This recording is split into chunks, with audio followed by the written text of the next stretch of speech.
emisión de la historia del Paraguay como nunca te la contaron. Yo soy Juan Marcelo Cuenca y estoy gustoso de reencontrarme con todos ustedes en otra nueva edición, ya en el año número 6 de este programa que tiene como objetivo la difusión, por supuesto también la defensa y la promoción de nuestra historia, de nuestra cultura y por ende de nuestra identidad nacional. Así que aquí desde Radio Monumental iniciamos una nueva emisión de este programa que trata de lo que más nos apasiona y más nos gusta, que es por supuesto la historia. Así que muy bienvenidos.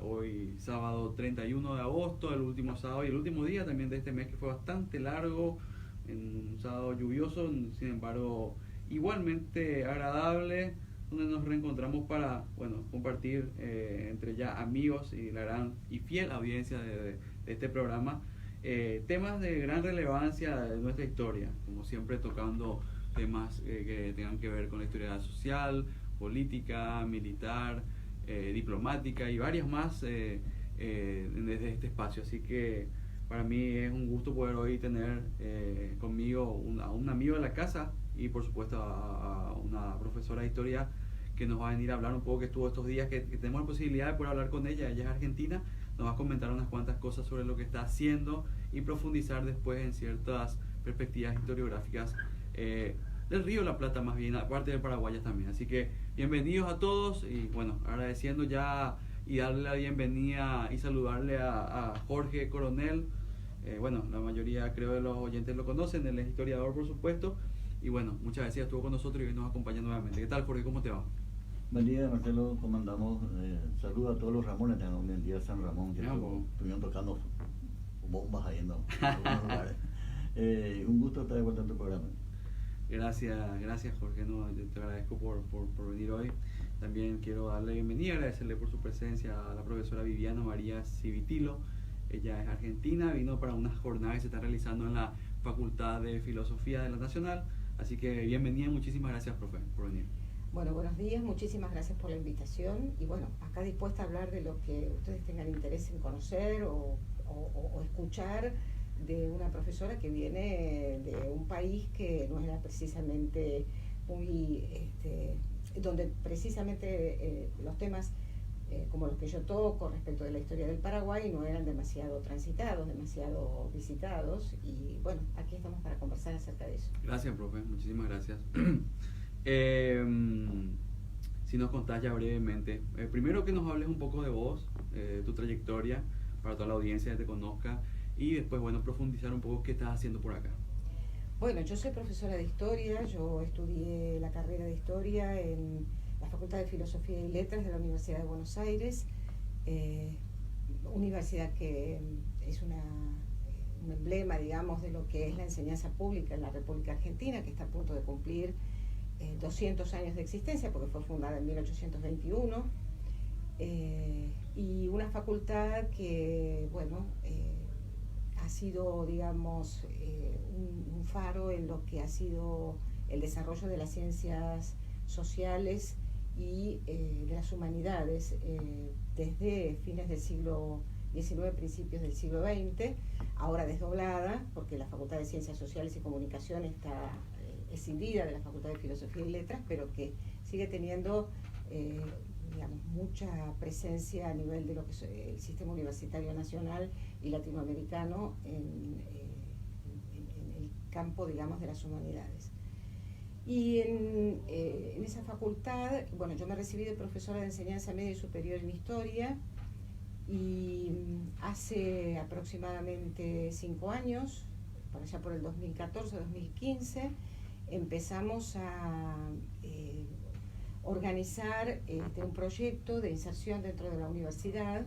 En el primer tramo nos acompañó el doctor León Pomer, que ha sido un estudioso de la Guerra de la Triple Alianza, y con él iniciamos un proyecto que insertamos en una cátedra que se llama Cátedra Problema, o Cátedra de Problemas Latinoamericanos, y es una cátedra que, si bien es curricular, tiene un contenido que es abierto, es decir, los profesores de la universidad o los graduados de la facultad pueden presentar algún programa como para desarrollar a lo largo de un cuatrimestre.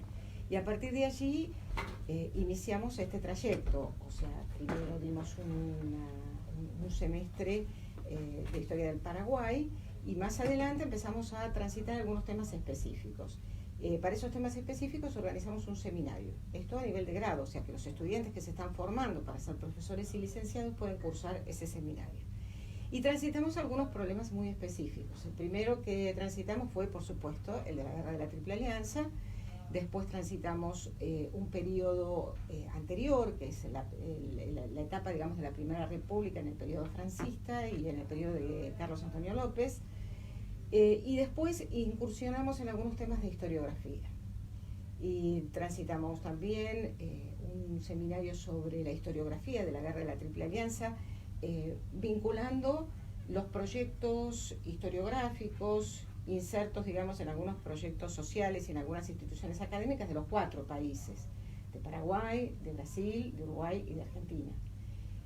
También dimos un seminario muy particular el año pasado, que tenía como título De caseros a Cerro Corá, porque el enfoque que nosotros, que después podemos desarrollar si ustedes quieren, el enfoque que nosotros proponemos es que la Guerra de la Triple Alianza es la culminación de ese proceso en donde el proyecto, vamos a llamarlo liberal por el momento, lo que intenta es definir cuáles son los espacios políticos que van a dar lugar a la configuración de los estados nacionales.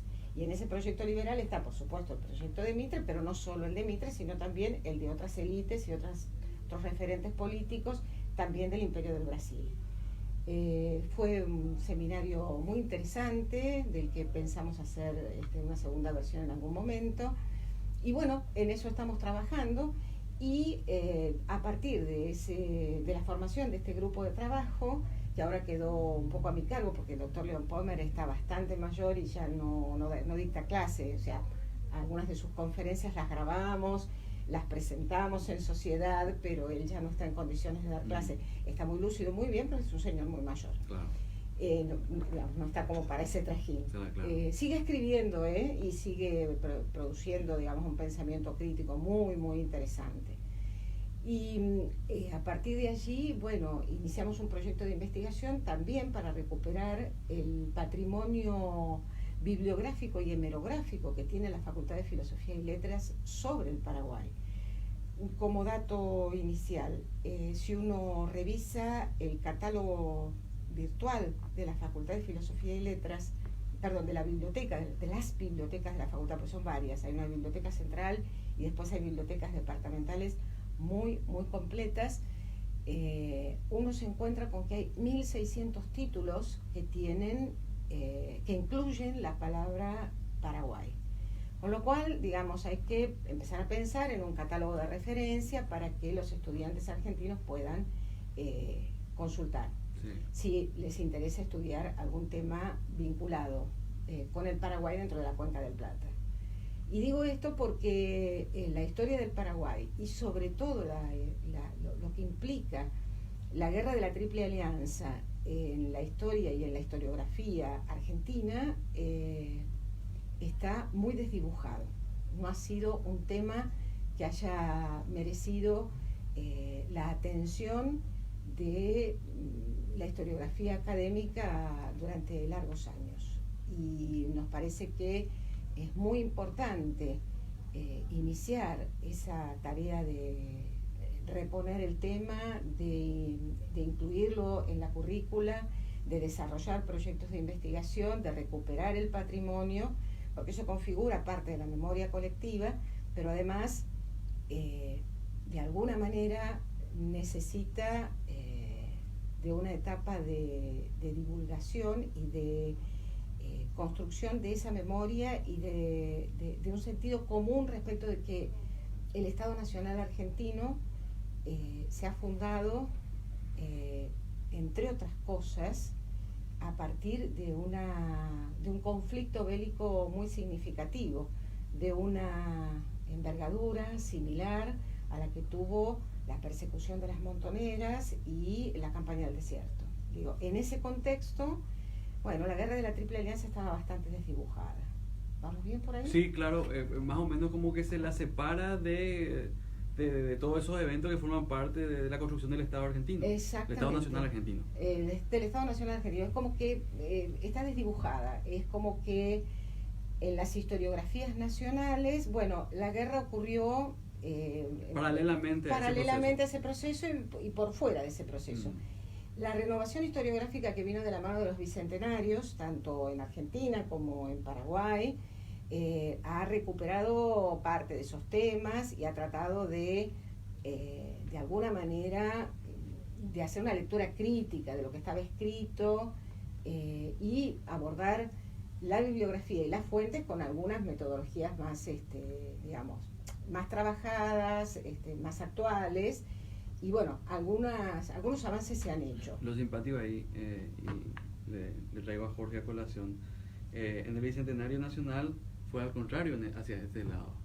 Era más bien quitarlo de la historia a Francia y el proceso que Francia llevó a cabo, llevó adelante y consolidó, y también un poco con lo que era un programa que hoy ya no existe acá, que ya sabemos cuál es, el Más Allá de la Guerra, por el cual básicamente se quería responsabilizar directamente al Paraguay en la guerra de una forma u otra, o más bien deslindar responsabilidades a los aliados. Por suerte quedó esa frase, mancharla a todos, me parece que era todos ganamos con esa guerra. Dios mío. Era muy difícil.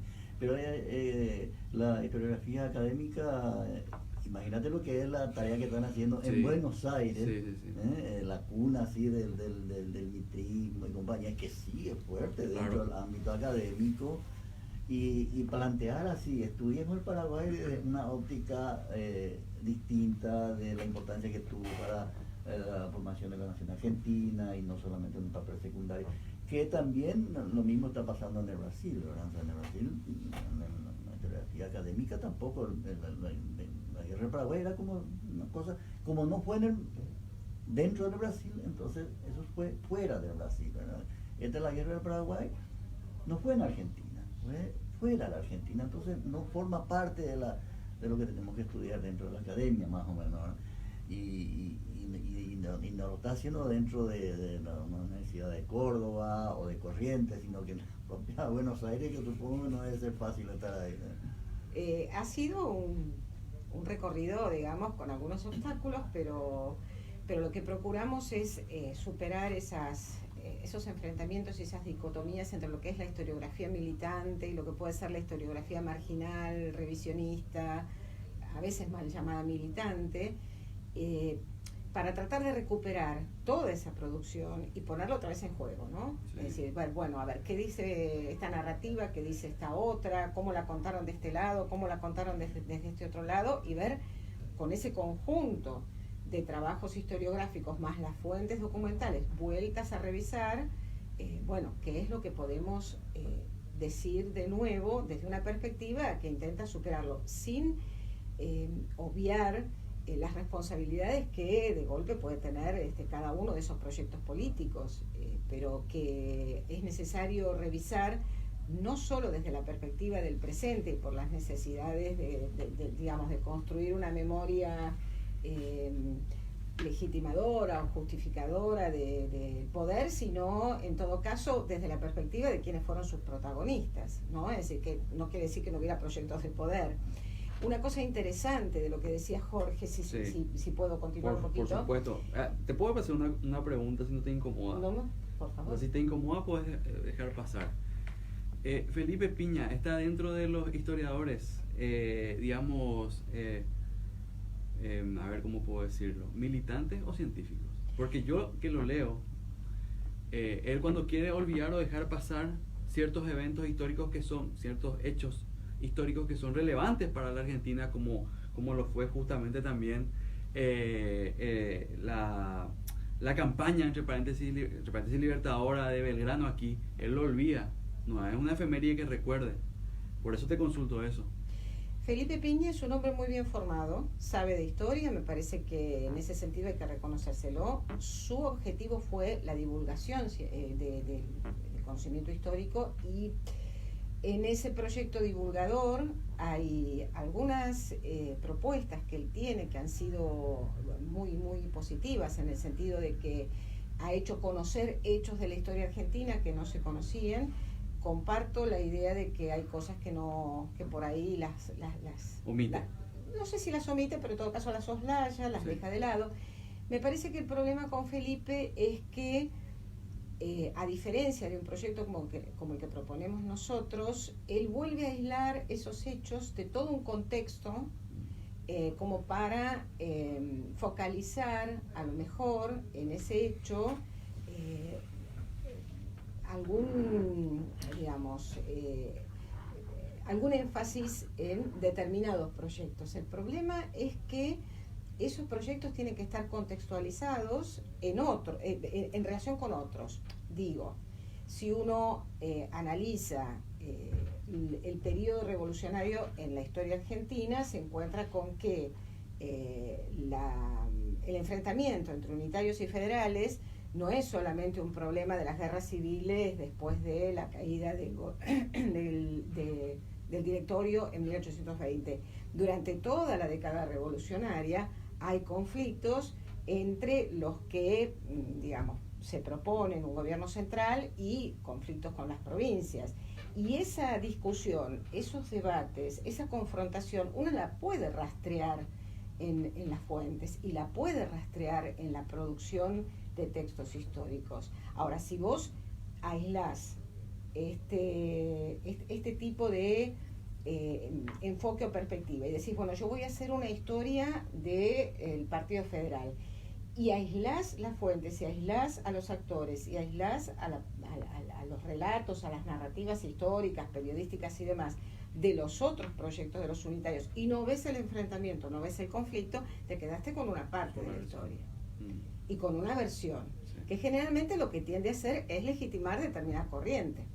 Lo que nosotros pensamos es que hay que hacerlo al revés, hay que ver en el conflicto cómo, para definir la independencia, debaten los que están a favor de un proyecto, los que están a favor de otro, y cómo llevan adelante esa discusión, en qué ámbitos, si es en un congreso, si es en el cabildo, si es a partir de la prensa.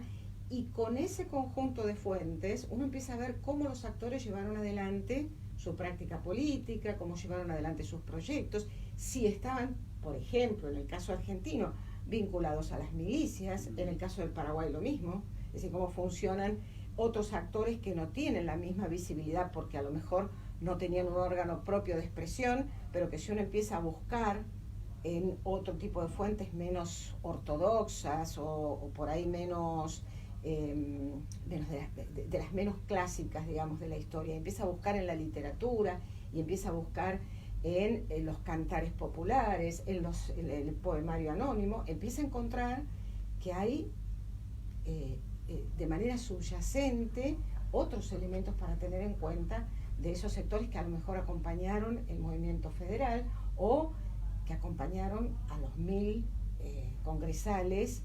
Habría que ver si existen, si podemos rescatarlos, los 1000 congresales del Congreso de 1813 acá en Paraguay. Claro, claro. Y a partir de ello, por supuesto, buscar la forma, o sea, buscar cómo se legitimó ante el pueblo esos procesos. Exactamente, esa es la idea. Esa es la idea. Por ahí estamos transitando nosotros. Excelente, excelente. Bueno, creo que tenemos una pausa ahora. Tenemos la primera pausa. Quiero comentarles a todos que estamos en vivo a través de Facebook Live, a través de la fanpage de Paraguay Eterno, y también que está el WhatsApp 0961-693-487, libre para cualquier consulta, pregunta, mensaje, saludo que quieran de la audiencia, como todos los sábados también. Bueno, estoy con la historiadora Viviana Civitilo y también con nuestro amigo Jorge Coronel, hablando un poco, aprovechando su estadía aquí por Paraguay. Sabemos que cuando los historiadores viajan, tienen que meterse mucho en los archivos, en las bibliotecas. Entonces, bueno, tenemos la suerte de que tengas un poco de tiempo y acercarte hoy aquí. Hoy ya volvés a Buenos Aires. Sí. Entonces, vamos a aprovechar un poco también. Es interesante que nos hable un poco trabajo que está haciendo ahora en el archivo, sobre la época del doctor Franz y compañía, llenando algunas lagunas ahí que nos faltan todavía conocer más de esa época. Así mismo. ¿Sí puede comentarnos un poco eso también? Sí, a ver, yo vengo visitando el archivo desde la primera vez que vine a Asunción, que creo que fue allá por el año 2011, que fue más o menos la época en que, no en la Facultad de Filosofía, sino en otra institución muy prestigiosa en la Argentina, que es el Instituto Nacional del Profesorado Joaquín B. González.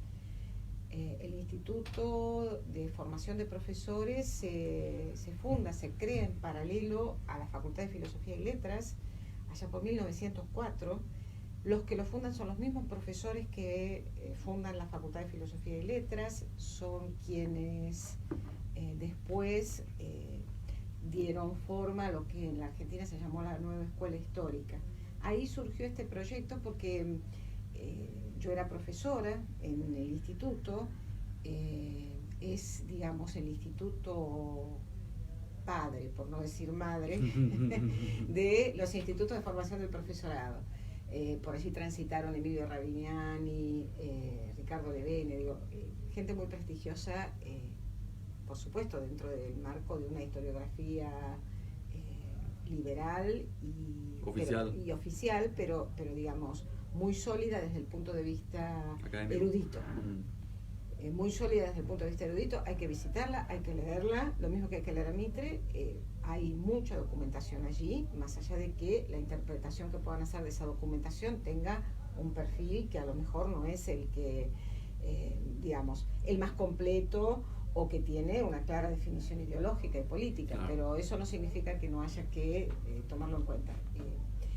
Digo, en aquel momento, cuando nosotros iniciamos, cuando yo me inicié, digamos, el recorrido por estas cuestiones que tienen que ver con la historia del Paraguay, yo dictaba una materia que es Historia Argentina y tenía un colega que se llama justamente Francia de apellido, Rubén Francia. Y bueno, con él empezamos a trabajar estas cuestiones y nos concentramos sobre todo en la idea de que el proyecto político que encabeza el doctor Francia tiene particularidades que no existen en otros ámbitos ni rioplatenses ni hispanoamericanos. Recupera una tradición política y una tradición cultural y jurídico-institucional que viene de los orígenes de la fundación de Asunción.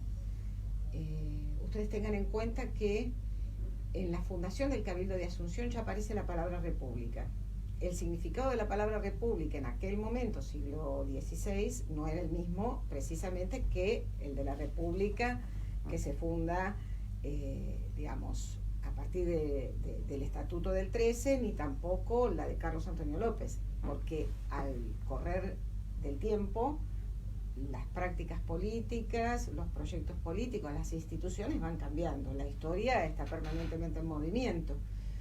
Pero esa conciencia de una república, de una autonomía que tenía algo que ver con la cosa pública, viene desde los orígenes. Esa palabra república sigue apareciendo en muchas fuentes, en las fuentes capitulares, las fuentes de las actas del Cabildo, de manera que lo que Francia recoge es esa experiencia, más un conjunto de nuevas ideas, y en esa síntesis me parece que está la originalidad de ese proyecto político que lleva adelante. Y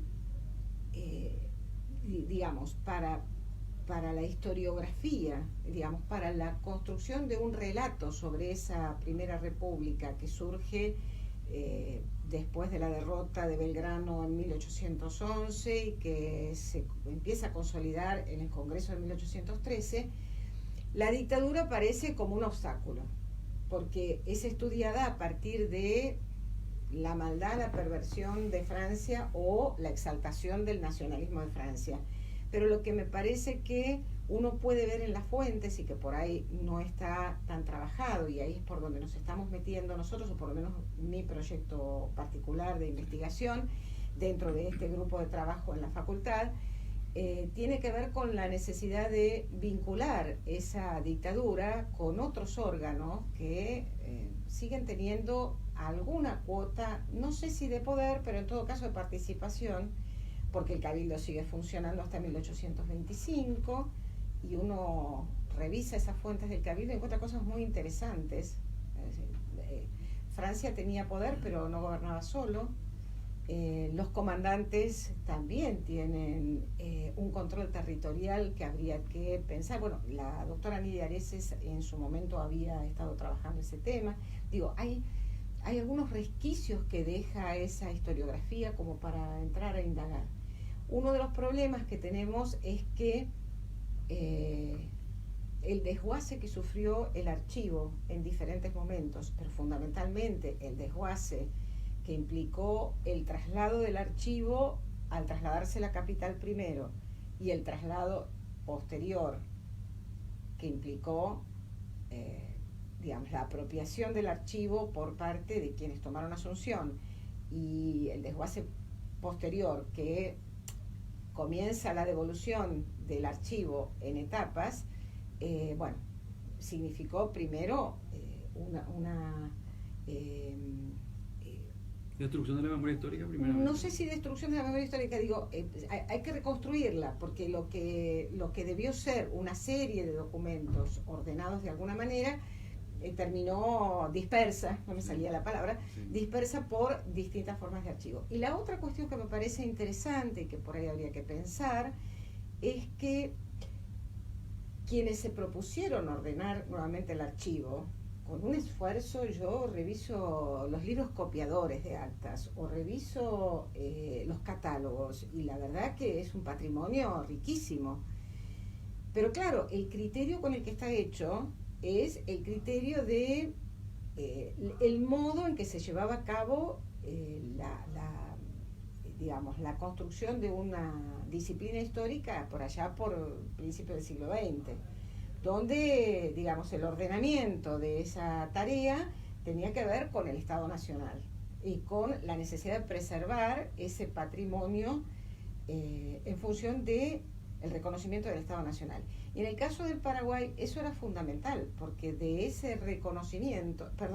para ese reconocimiento era necesario reunir una cantidad de documentos que justificaran la entidad territorial del Paraguay, la discusión con los otros países que habían formado parte de la Triple Alianza y discutir las cuestiones de límites, las cuestiones de frontera. Digo, eso fue a su vez desglosado precisamente para cumplir esa función.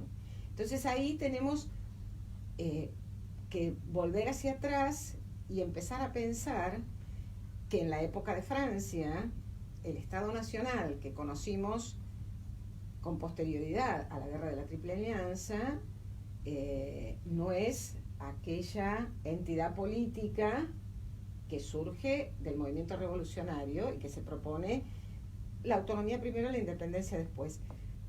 Para reconstruir eso hay que hacer toda una tarea de archivo con otros criterios que tienen que ver con que el espacio político que formaba parte de esa unidad que se proponía ser un Estado independiente en la época de Francia y en la época de los López, tenía otra lógica de funcionamiento. No era la que nosotros podemos ver a lo mejor en los relatos que arrancan, digamos, con esa etapa de la historia erudita, fines del siglo XIX, del siglo XX. Y eso implica todo un trabajo, por un lado de archivo, por otro lado de deconstrucción historiográfica y por otro lado de reconstrucción sobre nuevas hipótesis y nuevas ideas para consolidar otro relato, ¿no? Acerca de la historia. Eso no significa negarle las virtudes y criticarle los defectos, pero no es un problema de valores, es un problema de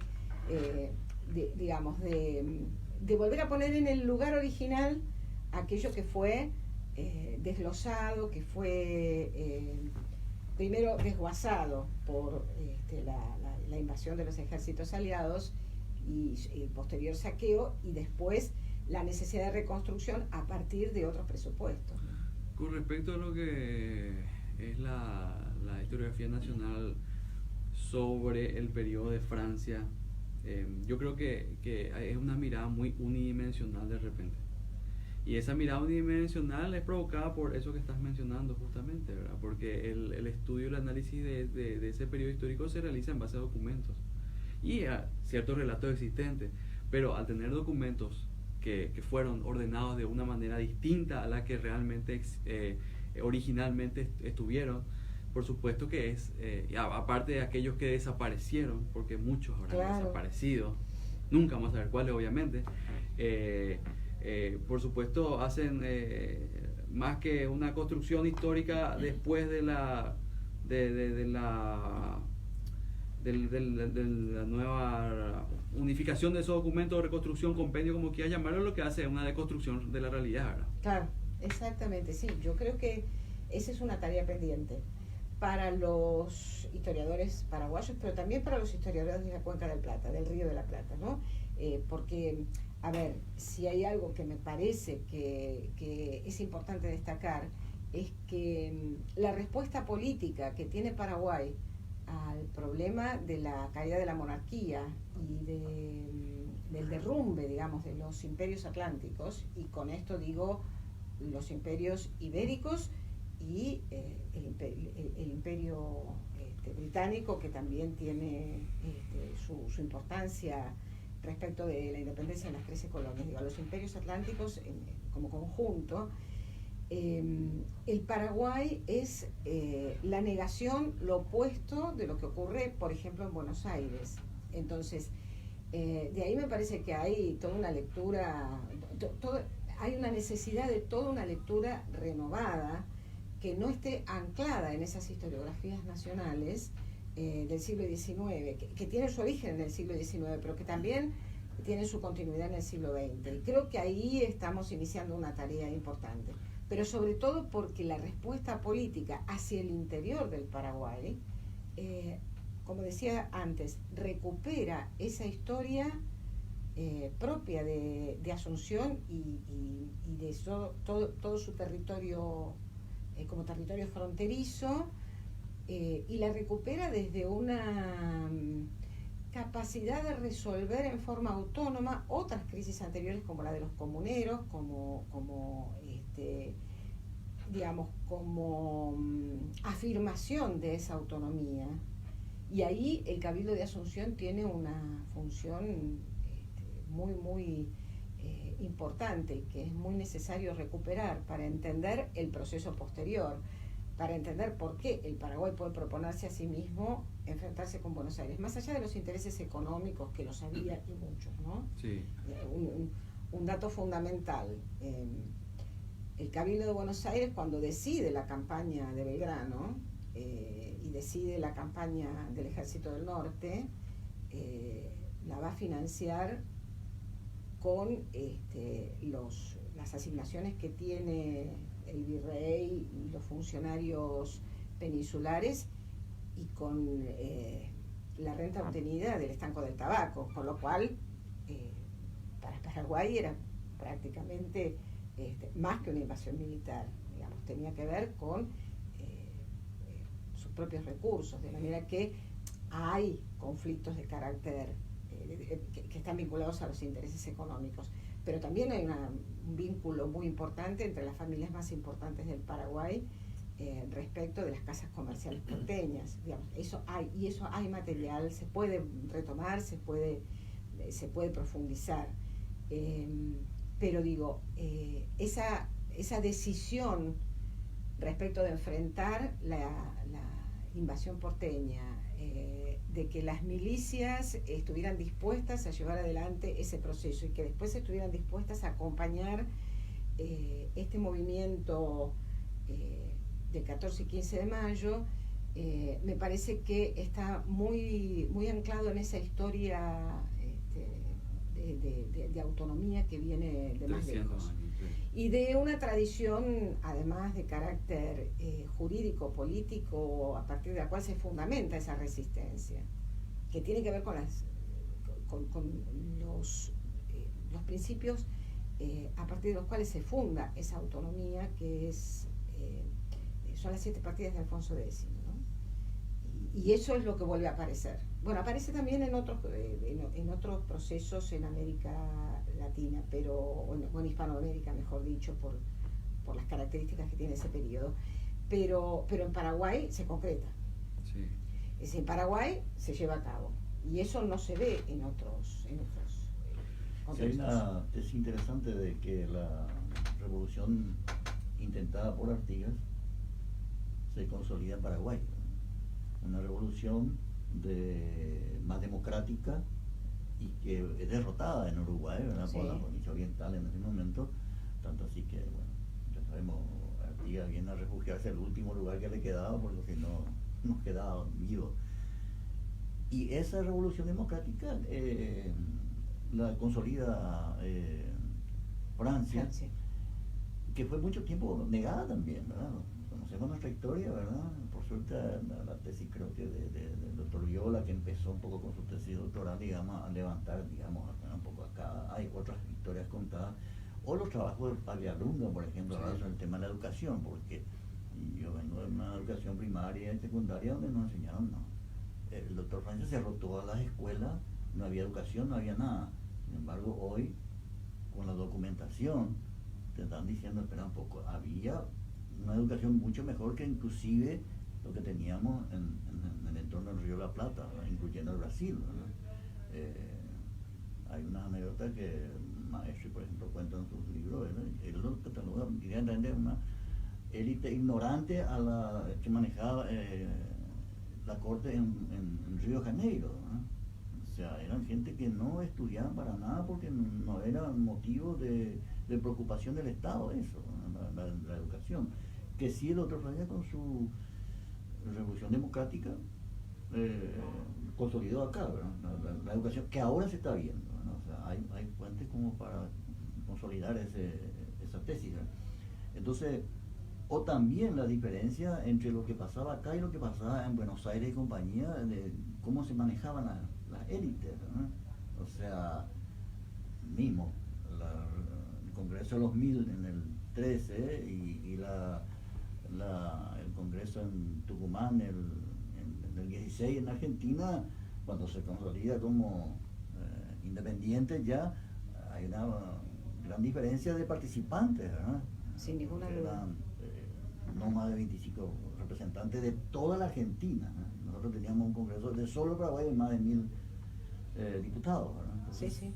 Son cosas distintas de cómo manejar el Estado, ¿verdad? Sin embargo, aparentemente fue todo borrado eso por el término de dictadura y eso quedó, ¿no? Cuando que va cambiando el sentido del término hoy en día, ¿no? Sí. Sí, y me parece que hay que desglosar el sentido del término porque, digamos, los más contemporáneos hoy tenemos en nuestro imaginario, en nuestra percepción de la realidad, dictaduras contemporáneas. Claro, las experiencias, por lo menos en el caso de la Argentina, de dos dictaduras terribles. Es decir, la Revolución Argentina, que fue la dictadura de Onganía, Livingston y Lanusse, hasta el 73, 1966 al 73, que implicó un desguace de la universidad pública y el exilio de gran parte de sus científicos, y después el proceso de reorganización nacional con la Junta encabezada por Videla. Digo, esto, por supuesto, tiene una referencia para los contemporáneos demasiado reciente y demasiado significativa desde el punto de vista de lo que implica la represión, de lo que implicó el terrorismo de Estado, por lo menos en el caso argentino. Y entonces la palabra dictadura es como que refiere a esta contemporaneidad, pero en realidad la dictadura franquista habría que desmontarla de toda esa, como digo yo, acumulación controversial de significados que se fueron superponiendo por una lectura de las fuentes desde una perspectiva vinculada a esas historiografías que fueron reconstruyendo y que fueron divulgando esa reconstrucción de la narrativa sobre el periodo de Francia y que fueron divulgadas, por ejemplo, como dice Jorge, en la enseñanza primaria y secundaria. Sí. Lastimosamente esas lecturas nos llevan al anacronismo y nos hacen directamente equivocarnos en el análisis. Y bueno, ese es el pan de cada día. No creo que sea solo en Paraguay, ¿verdad? Yo creo que muchas sociedades deben hacer, por ignorancia específica, ciertos temas, deben hacer ese análisis equivocado al confundir conceptos, a confundir momentos. Y bueno, y así pues se ensucia la lectura histórica y la comprensión histórica se ensucia fácilmente. En la Argentina y en la historiografía argentina, lo mismo pasa con la época de Rosas, digamos. La historiografía fundante, que es la historiografía de Mitre, habla de la tiranía, digamos. ¿Qué es lo que pasa? Bueno, se produce la revolución, lo que en Argentina llamamos la línea Mayo-Caseros, ¿no? La revolución de Mayo genera un proceso de libertades que retoma el Partido Liberal en la década del 50, el partido que encabezaba Bartolomé Mitre, y digamos, ese impulso civilizador, revolucionario, liberal, fundante en el mito de los orígenes, fundado, en el mito de los orígenes, como que, digamos, ese movimiento revolucionario era los orígenes de la nación, queda interrumpido por la tiranía de Rosas. Digamos, el esquema es el mismo, lo que pasa es que, bueno, las características y el proceso en sí mismo tuvo otras particularidades. Rosa y Francia había una gran diferencia. Una gran diferencia, pero es interesante cambiarlo porque fíjate lo que hace Chavenato, por ejemplo, un hombre que no es académico de historia, pero torpedea directamente al corazón de la historiografía tradicional brasilera, ¿verdad? Que era militarista, patriótica, y que tenía una sola versión y no existía otra versión. Entonces, por eso también una reacción tan fuerte de todo el mundo académico brasilero para reventar esa obra, y que lograron, ¿verdad? Virtuado prácticamente como obra de referencia. La facultad, la noche que ella expuso, por ejemplo, le reclamaban a ella porque cita a Chavenato como fuente, ¿verdad? Imagínate cómo queda, ¿verdad? No podés ni siquiera soltarlo como fuente porque no es historiador, ¿verdad? Sin embargo, el carácter que tuvo es de torpedear, digamos, a un discurso uniforme, liberal, ¿verdad? Y que no tenía contrapartida. Hoy sí ya se habla de otra forma de la guerra en Paraguay. Creo que falta todavía mucho para ver la importancia que tuvo. Y lo mismo, Rosas en Argentina y Francia en Paraguay, ¿verdad? Así mismo. Bueno, vamos a irnos a la última pausa. Qué rápido pasa el tiempo, increíble. Bueno, volvemos ya con la parte final de este programa de hoy de Paraguay Eterno. Estoy en compañía de Jorge Coronel, de Viviana Citivilo, tipo Citivil, el jueguito de Facebook.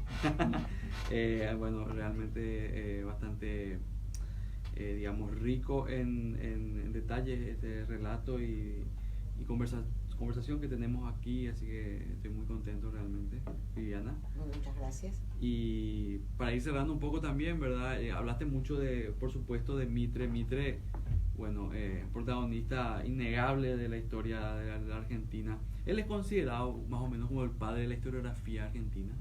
En realidad, creo que le queda grande el título, pero hay que reconocer que es el primer intento de una historiografía, no sé si científica, pero en todo caso erudita, que era el modo en que se lleva a cabo la historiografía en principio de la segunda mitad del siglo XIX. La figura de Mitre es una figura sumamente importante en la historia argentina porque, a ver, es el jefe del Partido Liberal, el que lleva adelante el primer gobierno,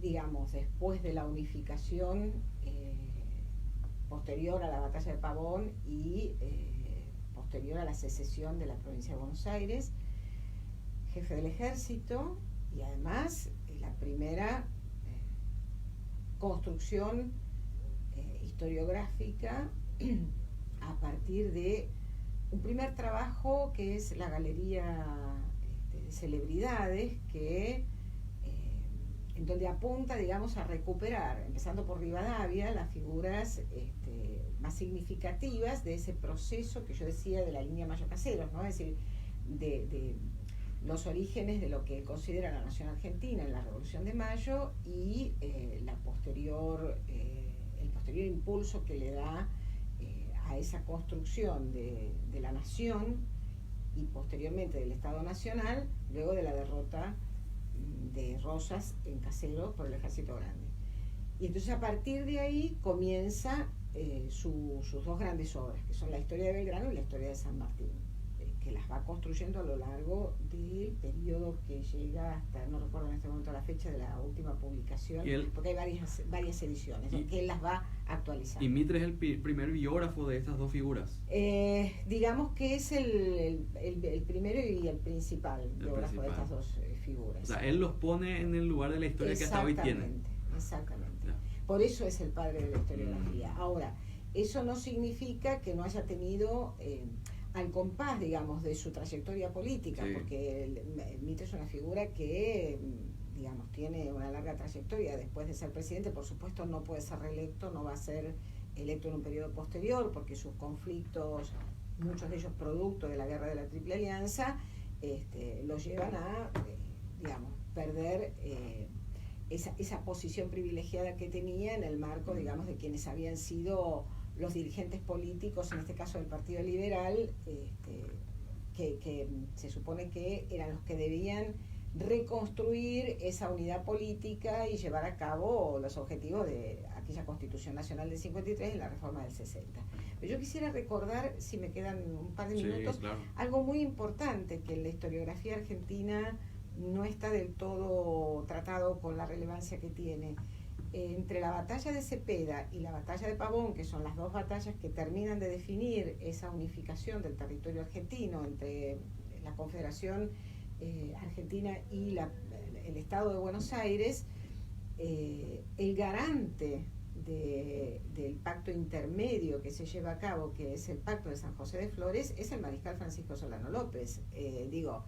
Ahí, si tomamos esa intervención diplomática y esa mediación política, podemos reconstruir un panorama de lo que era el conflicto en el Río de la Plata entre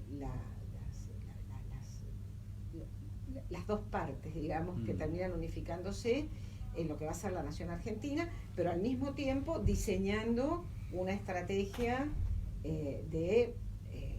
anterior, digamos, a la consolidación definitiva de las fronteras que definen los estados nacionales, fronteras de carácter político, no solamente límites geográficos, naturales, digamos, ¿qué territorio social y político va a quedar subordinado a tal o cual estado? En ese sentido, digo, ahí hay una intervención estratégica sumamente inteligente, sumamente, digamos, pensada desde, como decía Jorge hace un rato, la configuración, digamos, de esa territorialidad que todavía sigue en un permanente conflicto, inclusive sí, al interior de lo que va a ser la nación argentina, porque justamente a Mitre le cuesta su propia presidencia y parte de las consecuencias del pacto y de la batalla de Pavón le cuesta la fractura de su propio partido, ¿no? Sí. No, ¿sabes por qué esa consulta a mí me parece muy interesante entender también? Todo lo que consiguió, logró y construyó, no solamente políticamente, sino socialmente y académicamente, Bartolomé Mitre, porque es una figura principalísima de la historia política del Río de la Plata.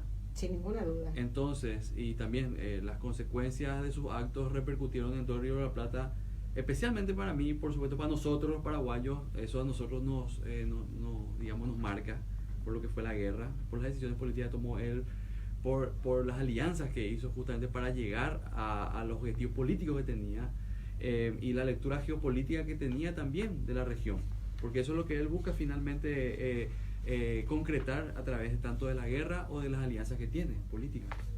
Si tengo 2 minutos, te leo una cita de Mitre sobre los orígenes de la Alianza contra el Paraguay. Esto está escrito en el periódico La Nación Argentina, que es el periódico de él, 23 y 24 de diciembre de 1864. Dice, la Alianza de 1851, ahí se está refiriendo al Ejército Grande, que se prepara para la batalla de Caseros. Para derrotar a Rosas. Para la derrota de Rosas. Es el punto de partida y la base sobre la que reposa la política liberal en el Río de la Plata. ¿Qué nos falta para alcanzar los propósitos de 1851? Que las provincias de la República Oriental y el Paraguay se den gobiernos liberales regidos por instituciones libres. Viene ahora el turno del Paraguay. El Paraguay, que es la negación de la Alianza del 51, se encuentra hoy precisamente por eso unido al Uruguay. La República Argentina está en el imprescindible deber de formar alianza con el Brasil a fin de derrocar a esta abominable dictadura de López y abrir al comercio del mundo esa espléndida y magnífica región que posee, además, los más variados y preciosos productos de los trópicos y ríos navegables para exportarlos. Y yo agrego, y esto lo leí en la ponencia en la universidad, aún en 1864, Mitre sigue hablando de la provincia del Paraguay, denominación que abona esto de que los conceptos los conceptos son polémicos y son históricos, van cambiando a lo largo del tiempo. Y yo pregunto, ¿es acaso que Mitre, ya presidente de la Nación Argentina, aún duda de la independencia del Paraguay y aspira a su reinserción en el seno de la territorialidad que su proyecto estratégico, liberal y pretendidamente nacional imagina? Digo, esa es la pregunta y por ahí vamos nosotros con nuestros trabajos y con nuestra práctica de docencia, investigación, extensión y demás. Es decir, poner en duda eso. Es decir, está hablando de provincia en el 64. Mayo, ¿verdad? Mayo del 64 fue eso. Diciembre. Ya con la guerra. Ya con la guerra. Y sigue hablando de la provincia del Paraguay. Y de la provincia oriental. Y la provincia oriental. Todavía tiene en la cabeza las dimensiones territoriales del antiguo virreinato. Muchos dirían, ¿verdad? Leyendo y diciendo, no, pero escribió ya después de la toma del Marqués, ya escribió esto ya cuando el Paraguay ya agredió, ¿verdad? Pero es un pensamiento que se entiende perfectamente que no es producido tras los hechos. Pero Marcelo, no sé si conoces vos la casa de Mitre. Sí, llegué ahí en Buenos Aires. Al mirar esa biblioteca, uno se da cuenta, Mitre era, si no era el único, era uno de los pocos hombres formados para idear todo lo que vino y que nos llevó a la catombe del Paraguay, ¿verdad? Para solucionar sus conflictos políticos, ¿verdad? Creo que Mitre, a uno al ver esa majestuosidad ahí de su casa y sobre todo la biblioteca, uno dice, este era el cerebro de todo. Sin ninguna duda. Porque en el Brasil no existía eso. Uruguay evidentemente fue arrastrado a eso y en Argentina era él, que podía haber maquinado un programa así como para, a lo mejor no le salió todo lo que él quería, que en 3 meses ya iba a estar en una función y cosas por el estilo, pero la idea de política que tenía de implementar ese liberalismo, creo que fue Mitre. Para mí sigue siendo el único que podía haber ideado algo tan desastroso para nosotros. Sí, el arquitecto de todo eso. Sí, de todas maneras hay que reconocer que hay, digamos, otros, por supuesto en su pensamiento político y estratégico, sin duda es la cabeza de ese periodo.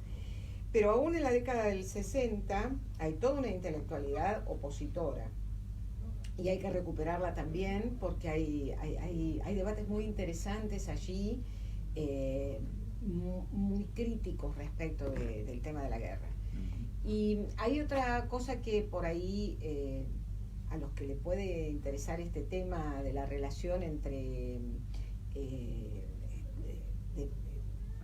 la producción de Mitre y por ahí sus vínculos con la intelectualidad uruguaya. Recuerden que el exilio de la generación del 37 en gran parte se desarrolló en Montevideo.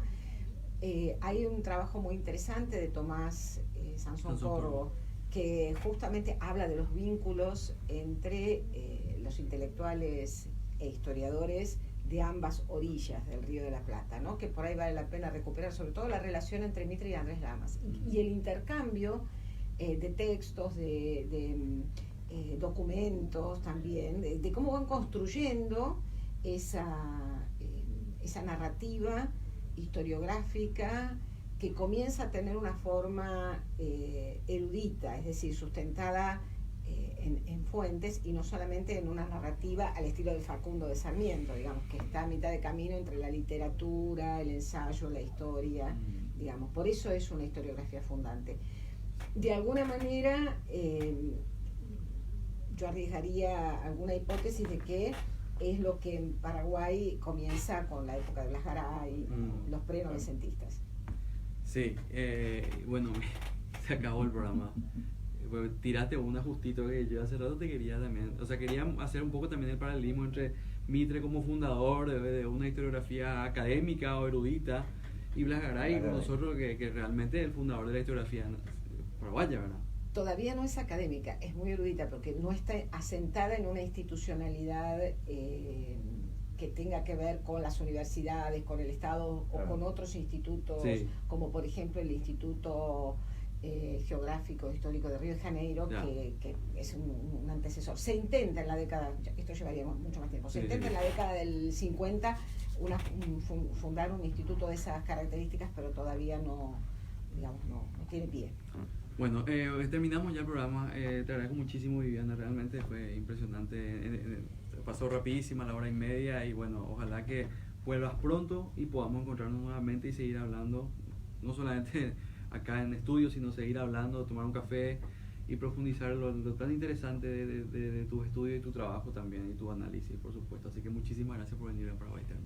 Bueno, yo también tengo que agradecerle mucho a ustedes, a los mensajes que llegaron, a esta invitación, a Jorge también públicamente, porque él ha sido un poco el gestor de esta entrevista. Y bueno, sí, cuando vuelva a Paraguay, ningún problema, aquí estaremos charlando nuevamente. Gracias. O si me voy a Buenos Aires, por supuesto. Muchísimas por supuesto. Gracias, Viviana.